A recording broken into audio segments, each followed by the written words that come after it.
एक बार की बात है, तीन दोस्त थे। एक राजकुमार था, एक ब्राह्मण था और एक बड़ाई था। इन तीनों के पास अपनी अपनी खास चतुराई थी। राजकुमार मुश्किल से मुश्किल और पेचीदा से पेचीदा मामले को बहुत जल्दी सुलझा देता था। ब्राह्मण मरे हुए को जिंदा कर सकता था और बड़ाई चंदन की लकड़ी का एक ऐसा घर बना सकता था जो उसके मालिक के कहने पर कहीं भी जा सकता था। एक दिन ब्राह्मण और उसके माता पिता में कुछ कहासुनी हो गई, तो उसके माता पिता ने उसे घर से निकाल दिया। इस परेशानी के समय में वह अपने दोनों दोस्तों के पास पहुंचा और उन्हें सब हाल बताया। उसने उनसे कहा कि वे उसके साथ किसी दूर देश चलें। राजकुमार और बढ़ई दोनों राजी हो गए और तीनों वह देश छोड़कर वहां से कहीं और चल दिए।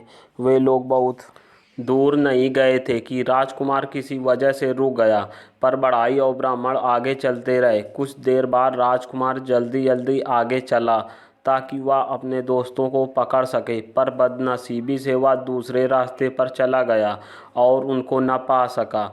वह इस आशा में चलता रहा कि वह अपने दोस्तों को ढूंढ लेगा, लेकिन राजकुमार रास्ता भटक गया। चलते चलते राजकुमार एक बहुत बड़े मैदान में आ निकला, जिसके बीच में एक बहुत बड़ी और शानदार बिल्डिंग खड़ी थी। उसने सोचा, यहाँ कौन रहता है? यकीनन कोई ताकतवर आदमी ही रहता होगा। मैं जाकर मालूम करता हूँ। सोचते हुए वह बिल्डिंग के दरवाजे तक गया और दरवाज़ा खटखटाया तो बहुत ही सुंदर लड़की ने दरवाज़ा खोला और बड़ी मीठी आवाज़ में उसको अंदर आने के लिए कहा। जब वह अंदर आ गया तो वह रो पड़ी और बोली, क्या तुमको पता नहीं कि यहाँ एक राक्षस रहता है जिसने कई मीलों दूर तक सारे आदमियों को खा लिया है? मुझे डर है कि वह तुम्हें भी खा जाएगा। राजकुमार बोला, नहीं नहीं, तुम इतनी ना उम्मीद ना हो, धीरज रखो, मुझे उसके बारे में कुछ बताओ तो शायद मेरी जान बच जाए। फिर वह उसको मकान के पीछे वाले कमरे की तरफ ले गई और उसमें रखे एक बड़े से बॉक्स में उसको बंद कर दिया और उससे बोली, अब तुम यहाँ तब तक चुपचाप रहो जब तक मैं यहाँ दोबारा आती हूँ। भगवान तुम्हारी रक्षा करे। शाम को राक्षस लौटा तो उसकी तेज सूंघने की ताकत ने उसे बता दिया कि वहीं कहीं कोई आदमी मौजूद है। उसने लड़की से पूछा कि क्या तुम्हारे अलावा यहाँ कोई और भी आदमी है? कौन है वह? कहाँ है वह? जल्दी बताओ, मुझे बहुत जोर की भूख लगी है। लड़की बोली, लगता है आज तुम्हारी तबीयत ठीक नहीं है। यहाँ कोई आदमी नहीं आया। तुम क्या समझते हो कि यहाँ आने की कोई हिम्मत करेगा जो सारी दुनिया के लिए भयानक है? वह बोली, तुम मुझे रोज इस घर में अकेला छोड़कर जाते हो। तुम्हारी वजह से लोग मुझसे नफरत करते हैं। मुझे लगता है कि किसी दिन वे मुझे मार देंगे। तुम ही मुझे बताओ कि क्या मुझे डरने की कोई ज़रूरत नहीं है?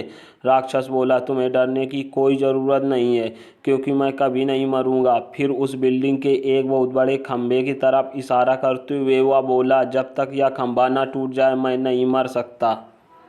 अगली सुबह जैसे ही राक्षस बाहर गया, वह लड़की गई और उसने राजकुमार को आज़ाद कर दिया और उसको रात वाली सारी बातें बता दी। राजकुमार यह सब सुनकर बहुत खुश हुआ। वह बोला, बस यही समय है, मैं इस खंभे को तोड़ देता हूँ और उस राक्षस को मार देता हूँ। ऐसा कहकर उसने खंभे को मार मार कर तोड़ दिया। जब खंभा टूटकर गिर गया तो राक्षस भी मर गया। अब राजकुमार उस लड़की के साथ उस घर में रहने लगा। आसपास के लोग उसका राक्षस को मारने के लिए धन्यवाद करने के लिए आए। उसके बाद उस देश में शांति और खुशहाली छा गई। गांव बसने लगे। एक दिन वह लड़की अपने घर की एक खिड़की के सामने बाल संवार रही थी। बाल संवार कर कंघी उसने खिड़की की दीवार पर रख दी। एक कौवा वहां आया और उस कंघी को लेकर उड़ गया। वह उसको बहुत दूर समुद्र के पास लेकर उड़ गया और वहां जाकर उसको पानी में गिरा दिया। वहाँ वह कंघी राजा के वजीर को मिल गई। उसको यह बड़ा अजीब सा लगा, सो वह उसको राजा के पास ले गया। राजा ने जब वह कंघी देखी तो उसके मालिक से मिलने की इच्छा प्रकट की। उसने चारों तरफ अपने आदमी भेजे कि वह कंघी वाली का पता लगा कर लाएं और उसको बहुत बड़ा इनाम देने का वादा किया। कुछ समय बाद एक स्त्री राजा के पास आई और बोली कि वह उस कंघी को पहचानती है और उसने यह वादा भी किया कि वह उस कंघी की मालकिन से राजा को मिलवा देगी। वह राजकुमार की पत्नी से मिली और बहुत जल्दी उनके परिवार में घुल मिल गई। उसने देखा कि जब तक राजकुमार जिंदा है तब तक वह अपने उद्देश्य में सफल नहीं हो सकती। तो उसने राजकुमार को जहर दे दिया। राजकुमार की पत्नी तो राजकुमार की मौत पर बहुत दुखी हुई, पर उसने उसकी लाश को नहीं छोड़ा। उसने उसको एक मजबूत बक्से में बंद करके अपने प्राइवेट कमरे में रख लिया। उसने अपने पति से उसके दो दोस्तों के बारे में अक्सर सुना था कि वे क्या कर सकते थे। उसको यह आशा थी कि एक दिन वह उन्हें ज़रूर मिलेगी और अपने पति को जिंदा करवा लेगी। जैसे ही उस स्त्री को मौका लगा, उसने राजकुमार की पत्नी को अपने घर चलने के लिए कहा। अपने घर आते ही उस स्त्री ने राजा को खबर की। राजा वहां आया और राजकुमार की पत्नी को ज़बरदस्ती अपने महल ले गया और उससे प्रार्थना की कि वह उसके साथ उसकी रानी बनकर रहे। राजकुमार की पत्नी बोली कि वह उससे शादी तो कर लेगी, पर उसको 6 महीने का समय दिया जाए। राजा यह सुनकर बहुत खुश हुआ और उसके लिए उसने एक छोटा सा महल सड़क के किनारे बनवा दिया। इस बीच राजकुमार की पत्नी भगवान से यह मनाती रही कि उसके पति के दोनों दोस्त कहीं से उसे मिल जाएं, तो वह इस राजा से शादी करने से बच जाए। वह हमेशा अपनी खिड़की पर ही बैठी रहती और इस आशा में बाहर की तरफ देखती रहती कि शायद वे दोनों वहां से कभी गुजरें।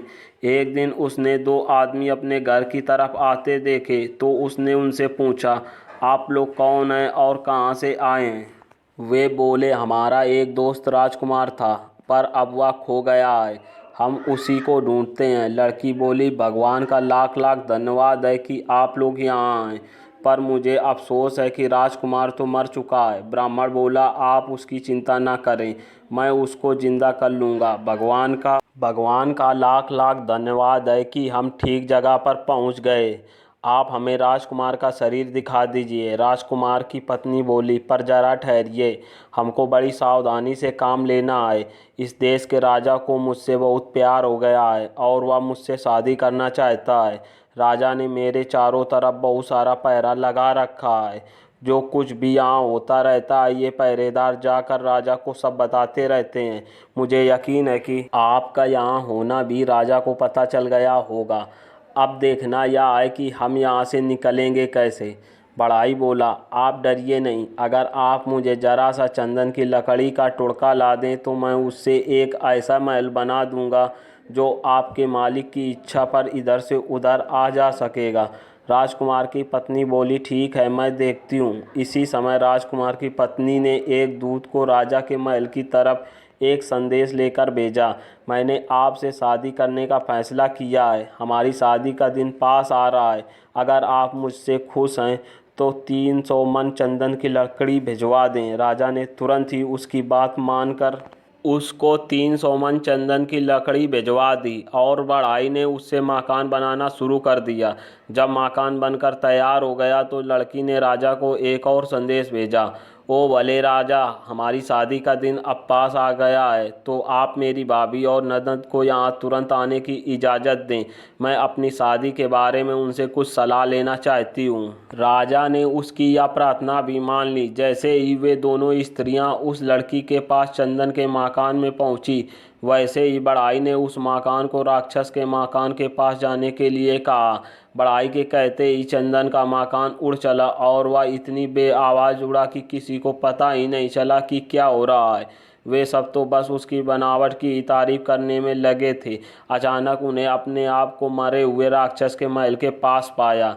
लड़की ब्राह्मण को राजकुमार की लाश के पास ले गई। ब्राह्मण ने बस उससे अपना हाथ छुआया और वह जिंदा हो गया। सब लोगों में खुशी की लहर दौड़ गई। राजकुमार की शादी लड़की से करा दी गई। राजकुमार के दोनों दोस्त बढ़ाई और ब्राह्मण की शादी राजकुमार की ननद और भाभी से करा दी गई। सब लोग राक्षस के मकान में बहुत दिनों तक खुशी खुशी रहे।